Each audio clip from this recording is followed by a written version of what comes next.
হ্যাঁ সর্বশেষ সমুদ্রে বারে বারে মাছ আমরা ওটাই দেই অনেক মাছ মেরে লাইছে আজকে বাপ ভালো হয়েছে আরে উঠান কষ্ট হয়ে যায় ওইটি হ্যাঁ এই যে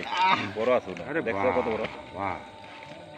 প্রচুর মাছ মেরে লাইছে আজকে প্রচুর মাছ ওটা দেখছো কত বড় কত টাকা টিকিট টিকিট 1000 টাকা 2 সিপ 1000 টাকা দিয়েছি ফাঁক করো এই যে মাছ দেখাই প্রচুর পরিমাণে মাছ হয়েছে আজকে হাই এটা সব নশ করে হেলাইছে ওটা কি রুই না রুই না মৃগেল রুই পাঙ্গাস রুই রিগেলটাও খারাপ ব্রিকেট পাঙ্গাস পাঙ্গাস তো আরেকটা হয়ে গেছে ওটা অনেক মাছ হয়ে গেছে দুইটা আর দুইটা হয়েছে বিকেটটা কথা দেবো বিকেটটা কেটে দেবে বিকেটটা আদা ধরো বিকেট হওয়া উষা না করলে ভালো ভালো বোঝা যাবে ঠিক আছে আর ডাইন পেলে দাও ডাইন পেলে পানি আছে না তাতে যাতাযাতি করা যাবে তাজা তাগরা না হন্দি হ্যাঁ ডাইন পেলে দাও বড় আছে কিন্তু হ্যাঁ কয় এই কেজি যে ব্রিকেট কয় কেজি কয় কেজি 5.5 কেজি 5.5 5 কেজি 5.5 কেজি পাতাইলা করো